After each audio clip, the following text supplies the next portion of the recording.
important responsibility. So if you are in the position of caring for a spouse or a parent, a loved one who is no longer able to care for themselves, or if you know someone who is, this hour will be worth the listening. Now, let's tune in to today's edition of Caregiver Reality with your hosts, David Levy and Paul Vadiato. Good evening, South Florida, America, and the world. It's 5 o'clock in South Florida, and so this is the Caregiver Reality Hour, brought to you by David and Paul. It's been a long Labor Day weekend, folks, and so I kind of forgot a little bit who we were. But no, seriously, it's the Caregiver Reality Hour, and you're listening to us on WWNN 1470 AM in South Florida, iHeartRadio anywhere in the world. You're watching on caregiverreality.com live show, amp2.tv, and also on WWNN 1470.tv, or .com rather. They are also streaming live. And this month, just so that you know, last month was Special Needs Kids, and this month is Caregiver Specialty Month. Now, what does that mean?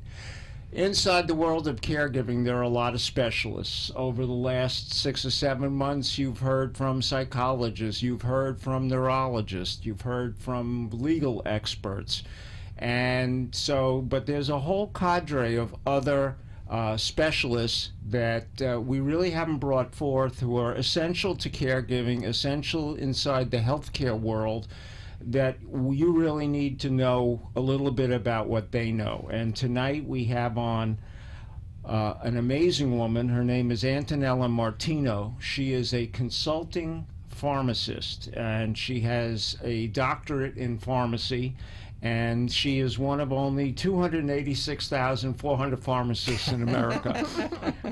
And by 22, there'll be 327, which means there aren't going to be enough pharmacists for everybody standing in line. So we're very lucky to have her with us. And when we get further on in the program, and Paul and I both have some interesting questions to ask her, including abuse, polypharmacy, using too many meds, the confusion with generic medications, whether or not you need to adjust for age, whether you have to think about your metabolism, and a whole variety of other things that most of us just take for granted when we get the prescription and says twice a day. Now, what does that mean? Do we take it at 8 o'clock in the morning and 8 o'clock at night? Or 8 and 8:30. Yeah. And so I think you'll all find this of interest and something that we need to keep in mind, all of us in an aging world, and especially those of us who have anyone who's on prescription medication, whether that's in the autism spectrum, multiple sclerosis, dementia, whoever it may be. If we're responsible for helping them with their meds, we need to know at least as much as they don't. And we are all very, very ignorant when it comes to really understanding pharmaceuticals and medication. We know what the television tells us, and if we really listen to those commercials, we would be never taking another medication again. I mean, with all the side effects that they have to talk about, it's very scary world out there. And just by way of example, and then I'll wait until we get to Antonella, is that aspirin, something we've all been taking for the last million years. If aspirin had to go through the FDA approval process at this day and age, it wouldn't get approved. It has so many things that are side effects and deleterious, etc. So now you know why it's so tough, and sometimes why they're so expensive. Paul, how's your week? Thank you, David, and welcome everyone. Thank you for joining us again today. In light of the television commercials regarding pharmacy, I'm going to describe this as Restless Caregiving Syndrome Week for me. Leave the legs alone. Yeah, we're still Debbie's still in the process of healing after her procedure, and she's the ever-ready bunny in the morning, and by lunchtime she's crashing and she's on the couch. And I think a lot of what she sees down the road is really starting to play on her thoughts and her mind, and she's starting to see the world more in terms of limitations than of possibilities. And I guess for those of us who are caregivers, that's always a worry, is keeping the spirits up for people, keeping our own spirits up, Right.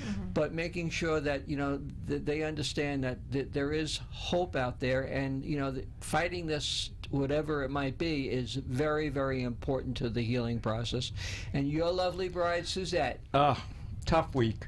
We went to see our favorite neurologist, Murray Todd, who's known Suzette now for 25, close to 30 years, when they started the Neuro Institute together. And he hasn't seen her for about a year.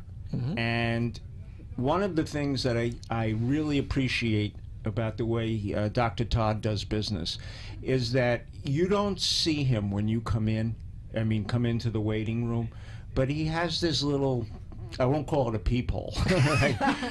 It's more in the lines of a two-way mirror, because he wants to see how you walk, how you look before you are, trying to be on your best behavior. And when we came in the room, he said, "Suzette, I saw you out there, and I cannot believe how your tremor has gotten worse." And she has what's called an essential tremor. She's had it for a number of years. It's been exacerbated by her condition. And when he went through, not to preempt my discussion with Antonelle, but when he went through most of the medications that she's on, a lot of which are serotonin related, all of which exacerbate the tremor. So we're kind of damned if we do, damned if we don't. But one of the things that really drove it home to me is the other night I walked into her den, office, call it what you will, and it was taking two hands to work the mouse, because she couldn't work the keypad.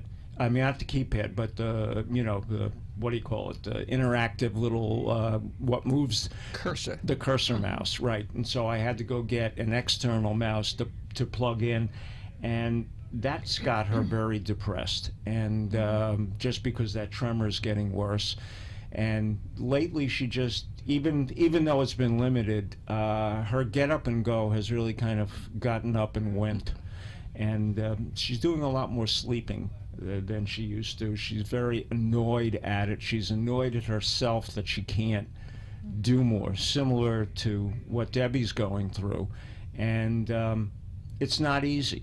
And I see it, and it worries me, because we all, as spousal caregivers, don't know what the future holds. And it's a difficult role. And so all of you out there that are caregivers, whether you're spousal, parental, doing it as a good child, or as a good spouse, it's not an easy job. No, and David, I so appreciate our support group of two, because we were on the phone quite a bit this long weekend, because the both of us have had our share this weekend, and I'm sure many of our listeners can relate. Sometimes these holiday weekends really become very problematic for our there's loved too ones. much time on your hands sometimes, and even though you look forward to a There's break. nothing on television. Right. Except us on the reruns. All right. And, with just a shout out to Freddie, we are in the near future.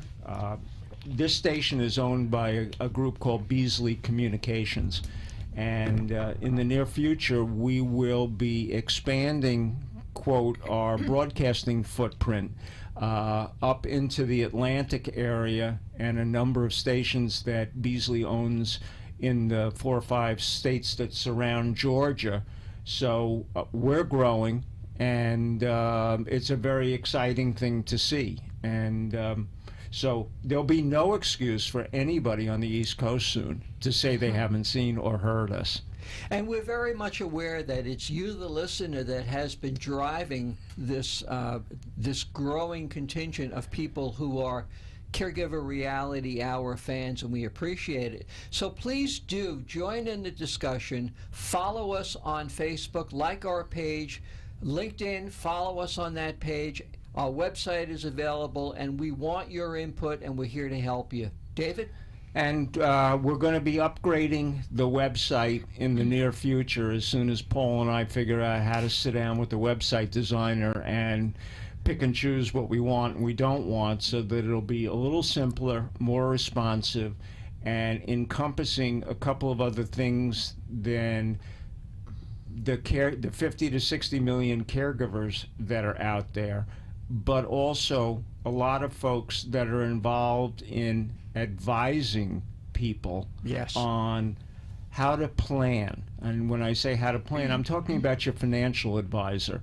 One of the things we brought it up last week, Paul and I have been dealing through Paul's connections in that world, of which I have little to no knowledge, so I follow him.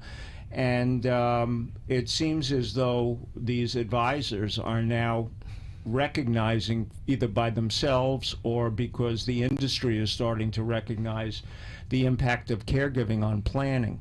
And nobody wants to have a good client come back and say, well, you know, you got my estate all set up and my will is perfect, but now I have to deal with this caregiving situation and I didn't plan for it, or we didn't plan enough for it, or I didn't realize the losses that I would incur by being a caregiver and having reduced time in the workplace, and we didn't kind of compensate for that.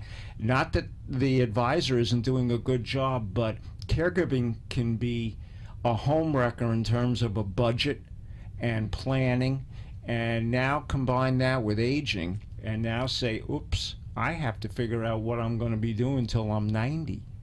And that's much longer than we ever intended. Not that we shouldn't enjoy living until 90, and that you should, you know, do it with a quality of life that we all would hope we could have, not disrespecting the issues of aging, but did we plan in our budgets to live that long? Because there are some big surprises, we'll be discussing them in the future, that are coming up with Medicare and Social Security. Not that they're not liquid, but for another 15, 20 years, which is certainly a good thing. But there are things in the law that were done in 2003 that are about to appear in 2015, which we won't discuss until we have one of our experts here, but will have an impact going forward, and we'll be bringing you all the information on it. But it's just one more thing that has to be cranked into the equation. Paul?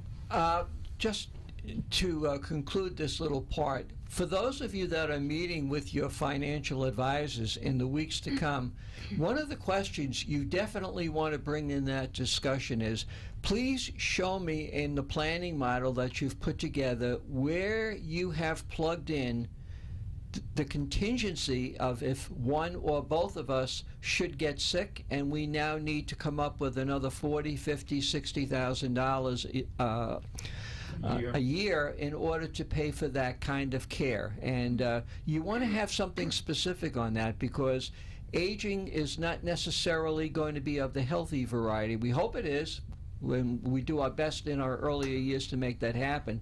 But sometimes aging comes up on the unhealthy side, and we need to look at that contingency. We really do. And one of the questions that we know that a good elder law attorney asks, and one of the reasons we go, is to make sure that we have our advanced directives and our durable powers of attorney. We speak about that often. But I will say to every one of you listening, if you have a son, a daughter, or a brother who has now reached his age of majority, depending on what state you're in, 18 or 21, every single one of them needs to have a durable power of attorney or an advanced directive, because even if your mommy, daddy, your favorite sister, whatever it may be, the healthcare system will not deal with you because of the restrictions on healthcare law that are called the HIPAA laws. And you need to make sure, if you've got a child that went away to college this year and is 18, 19, whatever the age of majority is in your state, if something happens to them while they're away, even though you're mom, you just cannot guide that ship the way you could have when they were younger and they were totally dependent in both the eyes of the law and practically on you. And for those of you that have special needs children or are older and have young children, one of the things you need to think about, besides just putting down Aunt Sally and Uncle Ralph, is who do you really want to take care of your children if something were to happen to you, especially with a special needs child? Who would you pick to be that child's guardian? And over and above the who, with the person who's going to be in charge of taking care of that person, you also want to give thought to who is going to be responsible for the money, the finances of that. Now, it might be the same person, but it might not. They are two totally different skill sets. And to tack on one of the thought of what David was speaking about, if you have drawn those durable powers of attorney and healthcare surrogacy 3, 4, 5 or more years ago, they need to be revisited. They need to be looked at again by an attorney, particularly an elder law attorney, to make sure that they're current to the law and specifically current to your set of circumstances. For example, would you necessarily want an ex-spouse to make those decisions for you simply because you neglected to change those documents? And not only that, but the person that you picked now may be substantially older than you. Right. Will they be around and competent when you need them? Can they handle the stress of making serious decisions for you? And so it's not just updated because some of the laws may have changed. It's updated because circumstances may have changed. You may have had your favorite brother, and unfortunately he passed away, and you haven't thought about those documents, and you don't know who might be inserted by the court or someone else if you haven't named successors and haven't named folks that reasonably can be anticipated to be around. Last thing, and then we'll drop this subject, although we discuss it on many occasions. When you do those advanced healthcare directives saying this is what I want, this is what I don't want, I see too often in my practice, and Paul and I see it in the people that we advise, is that nobody ever sat down with the family and said, this is really what I want. I don't want this, I don't want that. I had a situation very recently where the directives were very clear. It was a second marriage. The second spouse did not have the advanced directives. The son from the first marriage did. And he was going to pull out all of the stops to keep dad alive, when the spouse knew very clearly that his wishes were, he didn't want to suffer, he wasn't looking to be a medical hero. And the way Paul and I discuss it is that if you do pull out all those stops and get the medical profession to, you know, go on super drive, what happens on the other side of that? What's the quality of life? What's that person's dignity? And it's very, very important that everybody who's a decision maker for you, even when you put it in writing, you need to make sure they truly understand what you're talking about, because in moments of great emotion and things like life and death decisions, sometimes people have second thoughts that may not have been your second thought. And I think it's very important not to forget that. I think it's about time that we go to a break, and Kenny's in the control room, Freddie's on the board, and so take it away. CFC support helps fund research. You can too. Each year, thousands of men and women serving their country in the U.S. military, as well as other employees of the federal government and the U.S. Postal Service, provide support for medical research to find treatments and cures for diseases. This is done through the Combined Federal Campaign, an annual workplace giving campaign that allows eligible individuals to support charities, such as those that conduct medical research, through a payroll deduction. Money donated this way to the medical research charities and its member organizations helps fund research to fight diseases from Alzheimer's to cancer, multiple sclerosis, blindness, breathing disorders, and much more. The diseases included afflict people of all ages, from the very young to the very old. You don't need to be a member of the military or a federal government employee to support research to help you or those you love that are suffering from an illness or disease. Donations to our not-for-profit tax-exempt organizations are tax-deductible and provide a vital source of funding in the fight to defeat some of life's most dreaded diseases. Please visit the website of the Medical Research Charities, which can be found at medicalresearchcharities.org. That's all one word, medicalresearchcharities.org. On that website, you can learn more about our member charities and make a donation in support of the research they're conducting for a specific disease or family of diseases. You can make a donation to Medical Research Charities itself and support the work of all our member charities. Please visit our website today, medicalresearchcharities.org. Become a part of Joining Forces to Find a Cure. Are you a family caregiver? Are you taking care of a spouse or loved one who can no longer take care of himself or herself? Are you dealing with Alzheimer's disease and don't know what to do? Do you feel burned out, frustrated, and just don't know where to turn?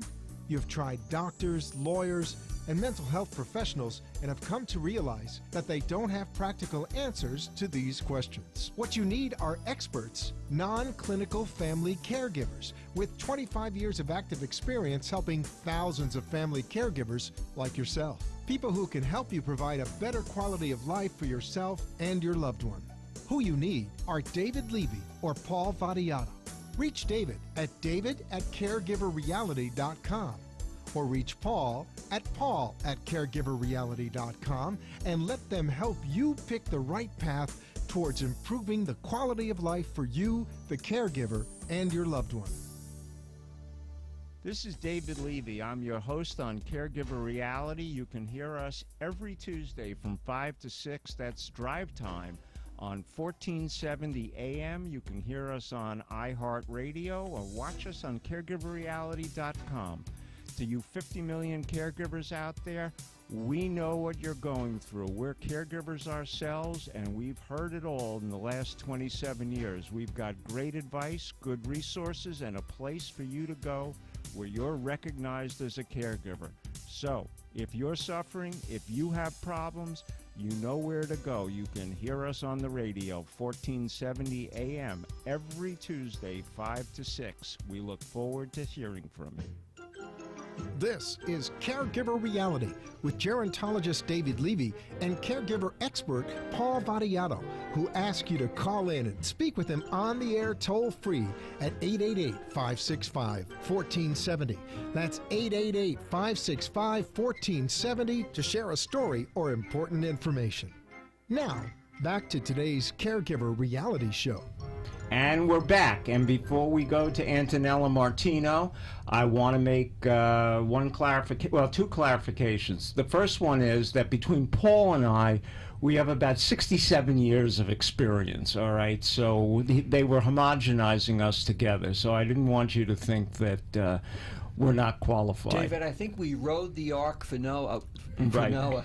Yes, they picked the two of us.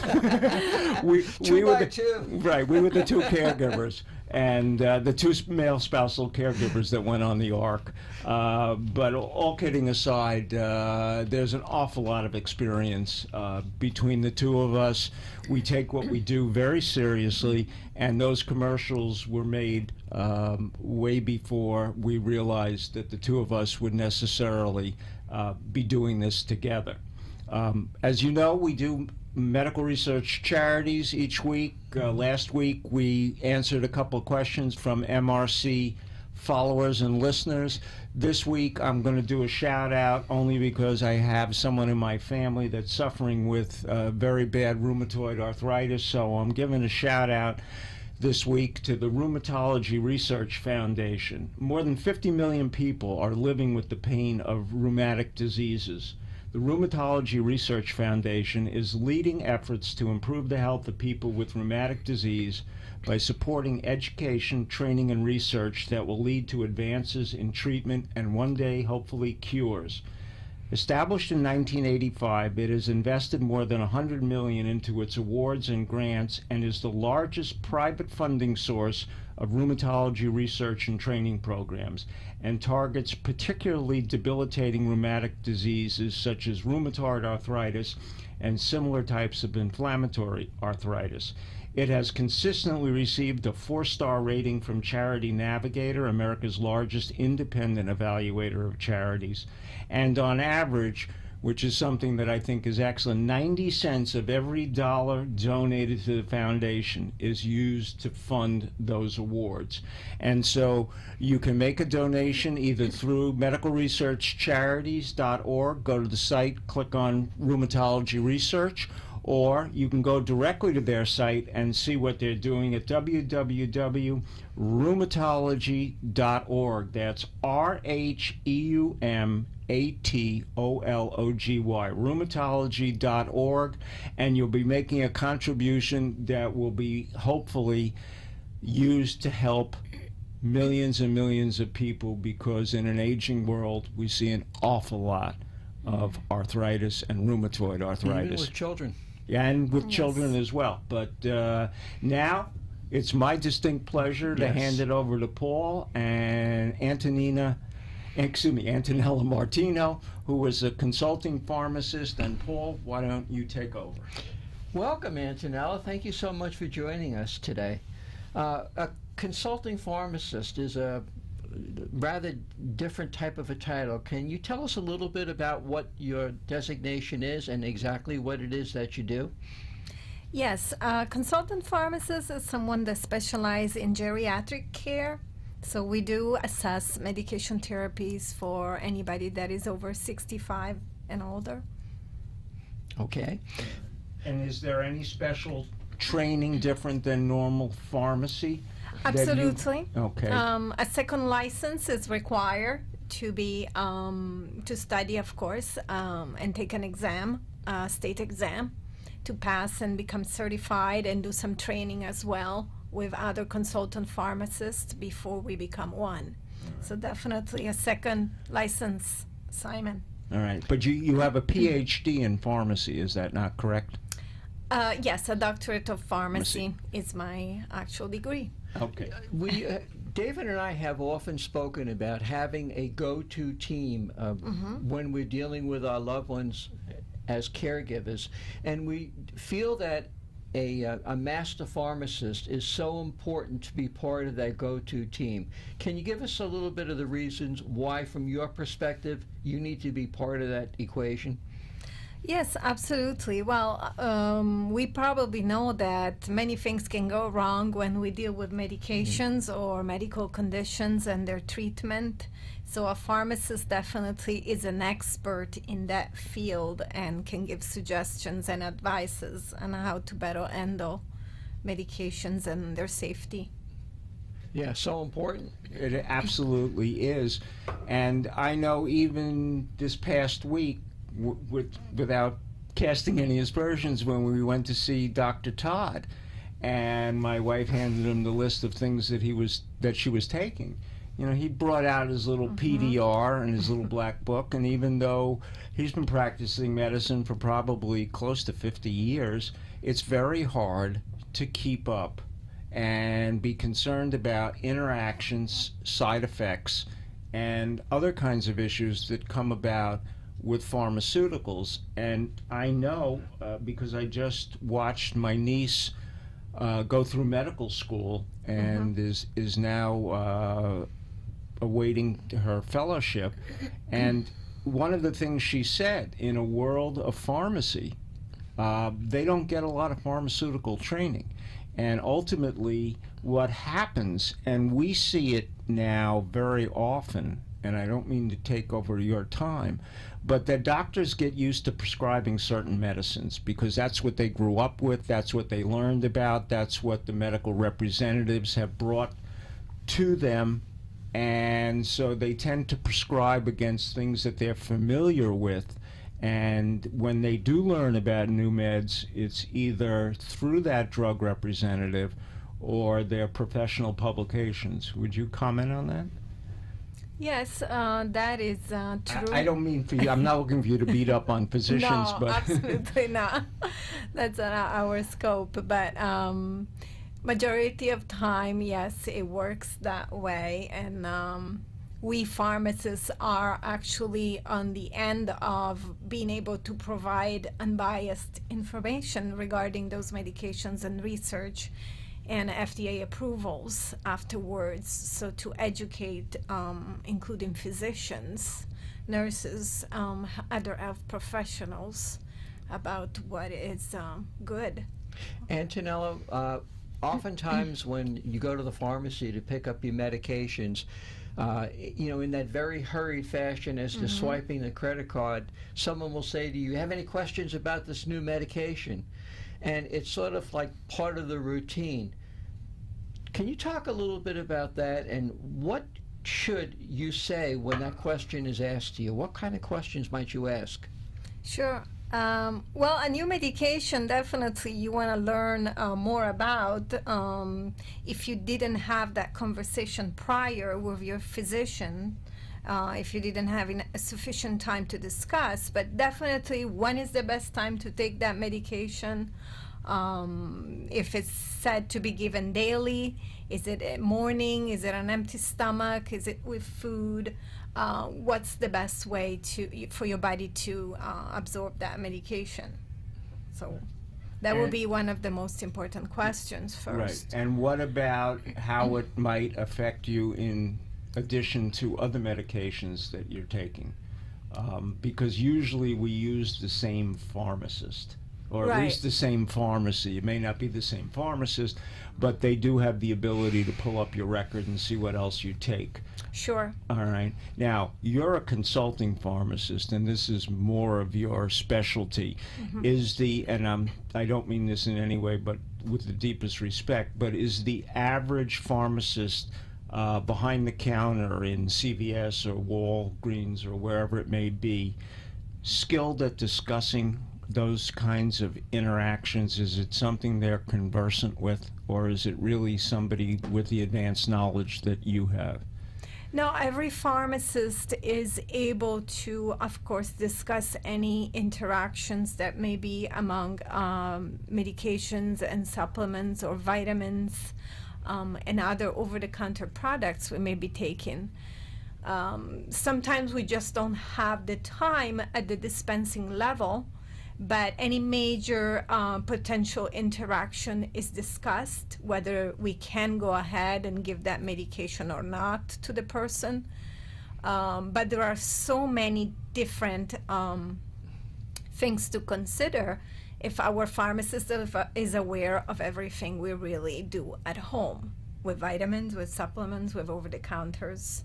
So that's when consultant pharmacists kind of come in and look at everything, home visits, home medicine cabinet visits, and really discuss every single item. So it's a bigger picture assessment that we feel important should be done beside the dispensing point. Antonella, we see a lot in the media about what they call polypharmacy.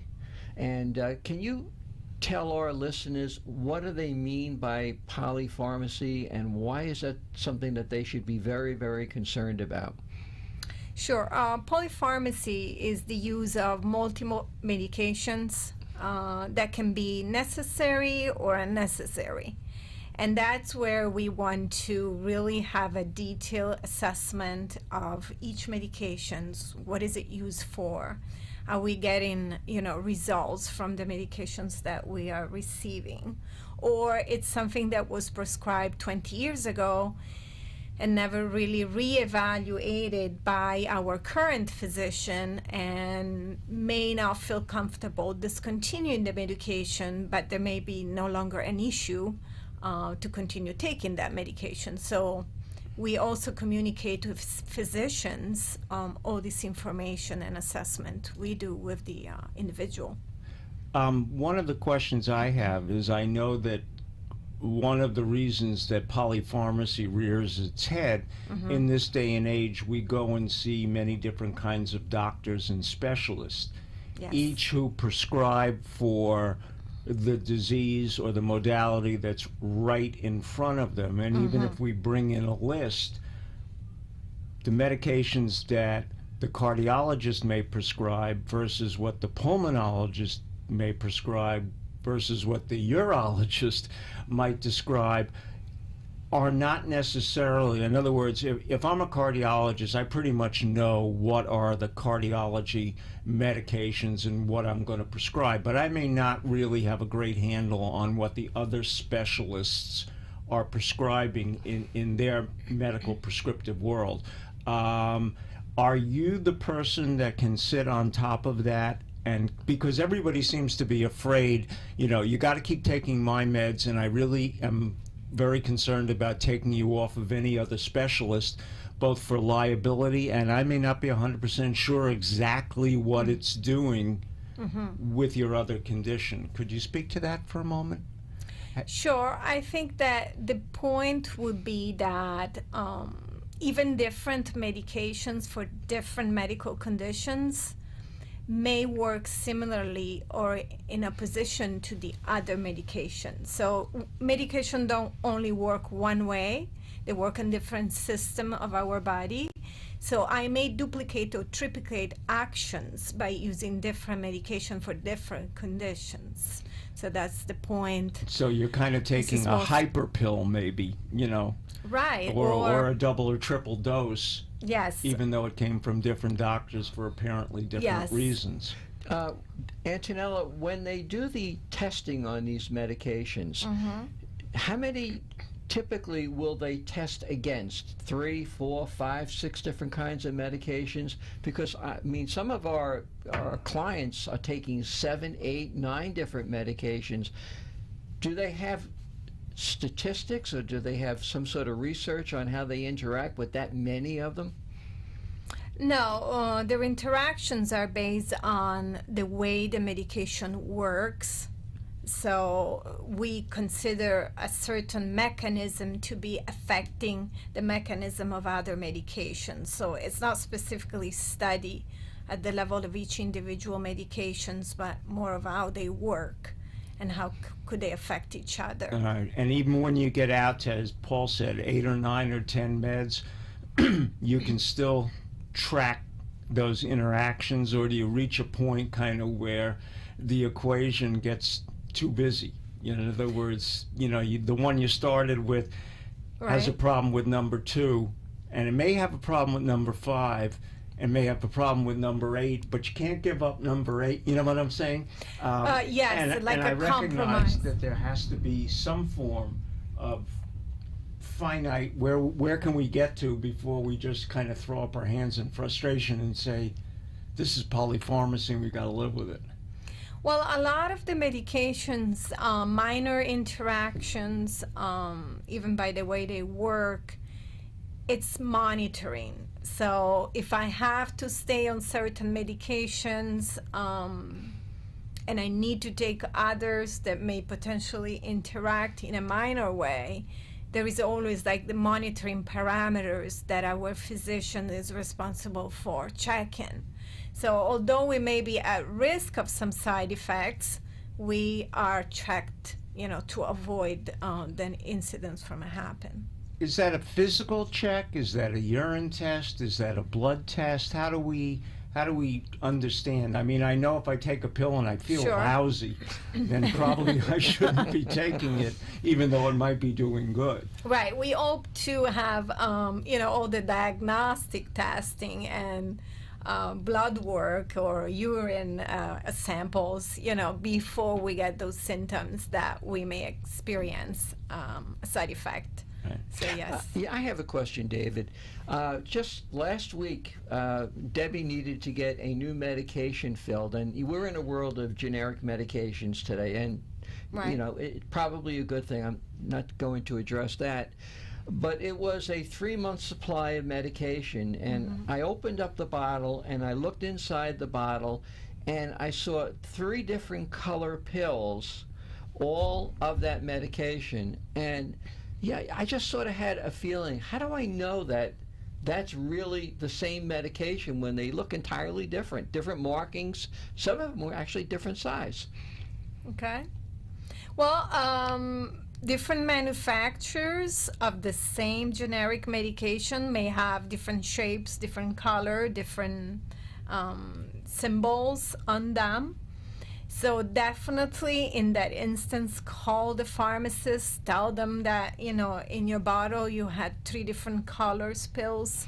You want to make sure they look different than normal, and you want to make sure that it's just right medication, different manufacturers, or if there is really an error of some sort. Normally people know the color and the shapes of their pills. You can also go online, you know, and check. On some websites you can do a pill identifier, and you can put, you know, the shape, the color, what's on that tablet or capsule, and you can kind of identify that way. But before you go there, you may want to call your pharmacist. Or bring the pills back and have them take a look at it. Yes, absolutely. Is this for branded, or do they carry it through with generic as far as what does the tablet or capsule look like? Because in the case of my wife, and to some degree to myself, we're on generics, and these days they all look kind of like aspirin. You know, they're Right, all round, white. You know, maybe there's an imprint on them, but maybe except for size. And if, you know, notwithstanding that I wear glasses, but in the middle of the night, it's tough enough to grab the right pill if you need it. And when they all start looking the same, I guess there's nothing in the world of generics that says they have to kind of emulate or model the regular branded pill, because that may still be protected by the patent, even though the chemical patent expired, maybe the design pattern of what it looks like, you know, the purple pill, the yellow pill. And that's, as you said earlier, that's what most people, I take 2 yellows, 1 blue in the morning, a green and white at lunchtime, and then 2 reds and an orange at night, you know. And now they're all white. Right, Yeah, right. and so that I assume it can cause a lot of confusion, as well as mixed medication. Yes, no, absolutely. But you want to be able to distinguish between each manufacturer and each brand products. So yes, they are identifiable in color, shape, and imprints. I put labels on the top of my bottles, What you know, because what do they Yes. say, David? they're different colors, so I know what they are. Or I'll put a black dot because it's a nighttime pill, and a yellow dot on top because it's an not that I have an afternoon pill. That's a great idea. All right, and a red Sure. one that says these are morning pills. So at least I know how they line up in height order, because they all seem to come these days in the same brown bottle with the Yes. same white safety cap. And Which I can never get over. right, and notwithstanding that they're generic on the outside, I mean, in terms of the pill, they also come very generically packed, and it's very difficult sometimes if you're in a hurry and there's more than a couple of pills. So I've gotten into a ritual with my wife, as I know you have, Paul. At night, I stand there and I line up the bottles, and then I put the pill in front of the bottle. I mean, it's like baby steps, Yes. but I'm really concerned. And that was one of the things that I wanted to ask you. I know a lot of older folks on a lot of medication that use the infamous pill box, you know, the Yes. one that's set up for the week in days and morning, noon, and night. That's a lot of pills in a box. And I just wonder at times, shaky hands, poor eyesight, whether or not that box can cause as much confusion as it can make a little clearer taking those medications, because I've gone into people's homes when I've asked, and I've looked under the bureau where they normally take their meds, where pills have bounced, and Yes. you know, and so you just know either they're not taking them, maybe they're taking a couple of the same, they forget because it isn't clear whether Tuesday's Wednesday or Thursday, and we're all guilty of that. But I wonder whether or not, you know, in institutions like hospitals and nursing homes, they're coming around, they're checking the barcode on your wrist. Sure. It's coming out of the machine, it's being dispensed in a bubble pack. So even professionals, all right, have cross checks on what they're doing. We as lay people at home have none of that. And I just see that in an increasingly more medicated aging world becoming an even greater problem. Are there any solutions you're aware of on the horizon? Is there anything that, I know that may be the million-dollar question and you can't answer it, but Pending, patent pending. Yes. all right. Well, there are some better systems that can organize your medication without the problem of dropping them, you know, electronic systems that they alert you, you know, at the morning time by flashing or a sound that can open up the only box that needs to be open for that particular day, and there may be filled for months, for the month. So that is a little bit more safe than maybe the single weekly pill Open the box box and that they can all- fall yeah. and everything can get Mixed up. mixed up, and even more chances of error occurring right. than using it from the bottle.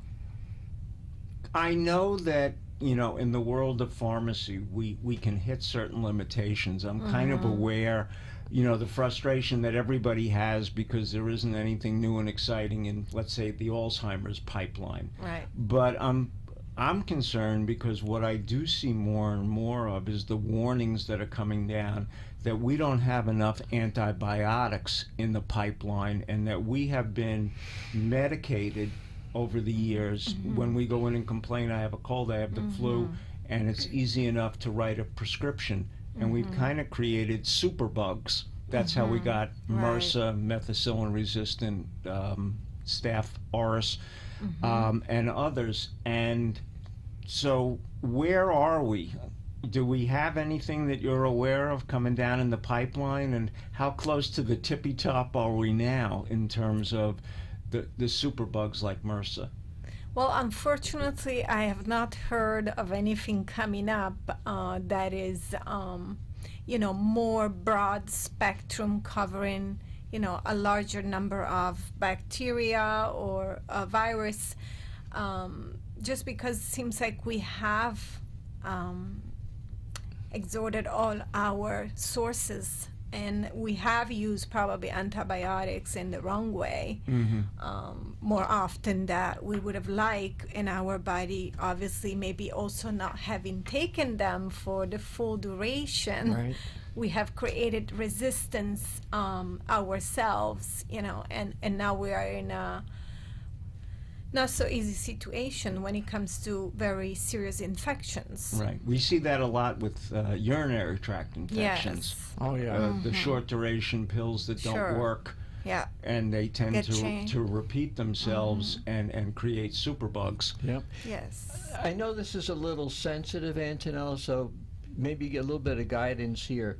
The cost of these medications, Yes. they just seem to be going through the roof. And I know that there are people who are listening who sometimes have to make decisions between medicine and eating. I had a pharmacist recently tell me that there was a medication that Debbie was taking that were 50 milligrams. I'm not going to mention the medication. And it was a by the way. He says, did you know that these came in 100 milligrams? And if you speak to your doctor, you can break the pills in half and actually buy half the number of pills, and that dramatically brought the cost down. Yes. Can you speak a little bit to the pricing of these medications? Because some of them are really getting outrageous in price. Well, I guess it's another pharmacist's role to contain cost and, knowing ways that we can sometimes save some dollars in some situations. That's definitely sometimes a way to do it if the strength that we need to take is available in larger and we can take half. But definitely there is different pricing, I guess different pharmacies because of the distribution process. So you may want to shop around if cost is a concern, even for your generics medication, based on the insurances that you may have, or if you're paying out of pocket for your medications, you can just call in and maybe find out if in the area you have better pricing. And it doesn't than always have to other- be at a retail pharmacist. I know, Paul, you go to Costco. I do. All right, and I know a lot of people go to Walmart and use the pharmacies inside of those big box stores, and you can see some dramatic savings over what you may get on the outside. Not saying that anybody's trying to get away with anything, but organizations that are used to deep discount, like Walmart and Costco, tend to buy their drugs in a similar fashion, and even if they don't make a lot of money on them, they're kind of what they call loss leaders and bring you into the store and you'll buy something else, and that used to be the whole rationale of why the pharmacy was always in the back of the store and everything else was lined up in the counter, so that hopefully, you bought some things at a better retail price Yeah. on the way to getting your Actually, prescription. one of the supermarkets here, and I'll mention the name Publix, there are certain medications that they fill without cost. And Well, that's because these Yes. generics have gotten down to exactly that. Rather than give you a discount on carrots, they'll give away, the with a antibiotic. prescription. I Yeah, mean, well, I didn't mean Yes. if you were getting Yeah. it without them. But this is a subject, Antonella, that going forward, I'm going to ask you to come back because yes. this is not a one-time once Right. kind of a thing, and nor is it anything that's going to change real soon. And so having good guidance, being able to kind of wend our way through the pharmaceutical process to the extent that we laymen can. If somebody wants to have you consult for them, or how does one get in touch with you? They can contact me via phone, Okay, your number is? 954-650-2147. Repeat it, please. 954-650-2147. And your email is? Or your website, whichever one you care to give? Sure. My website is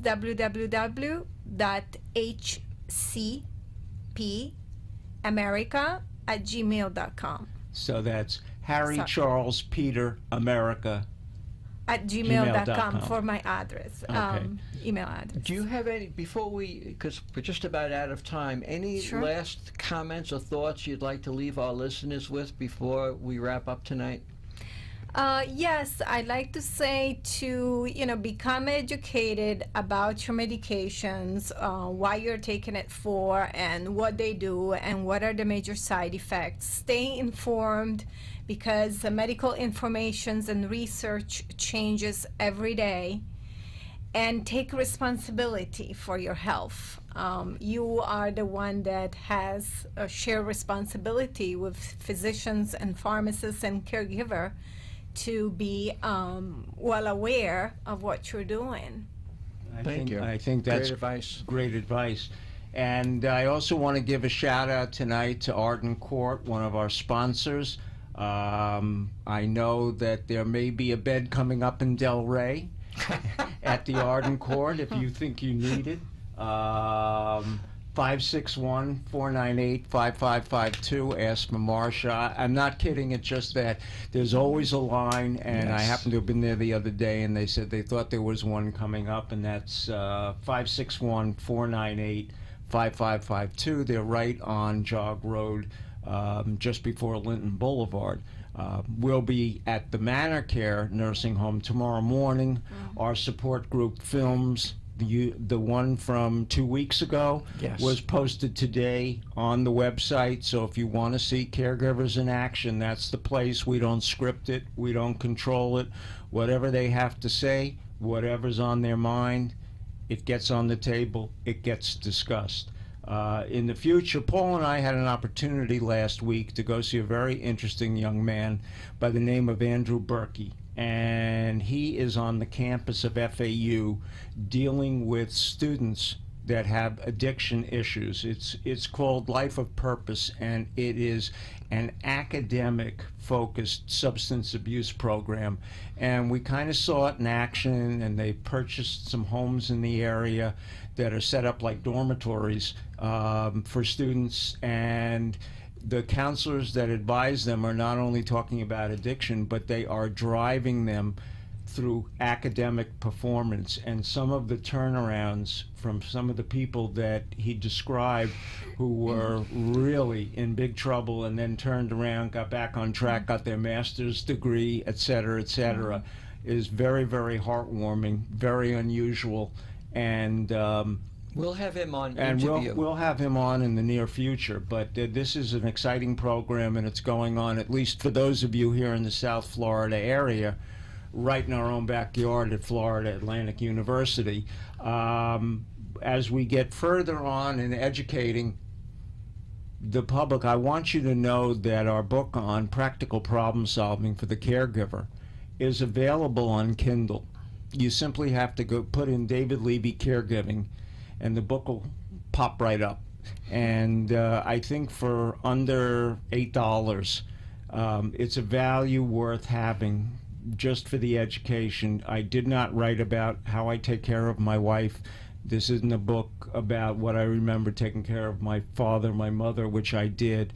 This is about what we've learned over the last quarter of a century, dealing with caregivers, understanding their needs, trying to find solutions, and then putting it down by way of examples in an easy to use, easy to understand format.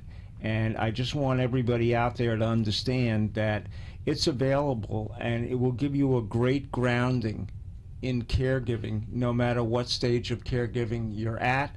And it will also allow you to write your own, in your own words, your own caregiver plan, so that you have a better handle on what you're doing. And the forms that we put in there, if you fill them out, are a great list of the things you need to know where they are and what they're doing. Antonella, I want to thank you again. Paul, why don't you take it home? Well, yes, thank you, Antonella. Tremendous. Thank you. Thank you all for listening tonight and being with us. Be sure to join us next Tuesday evening. And as I say every week, caregivers, have a great week and take care of yourselves. Thank you for listening. Thanks for joining us for this week's Caregiver Reality Show. Each week, David Levy, a gerontologist, and Paul Vadiato, a caregiver expert with a combined over 25 years of experience, providing practical and realistic help to caregivers struggling to keep up with the needs of a loved one who are unable to care for himself or herself. To reach David Levy, email him at david@caregiverreality.com. Or to reach Paul Vadiato, email paul@caregiverreality.com. And find out more online. Just go to caregiverreality.com. See you next week for another exciting show of Caregiver Reality. The opinions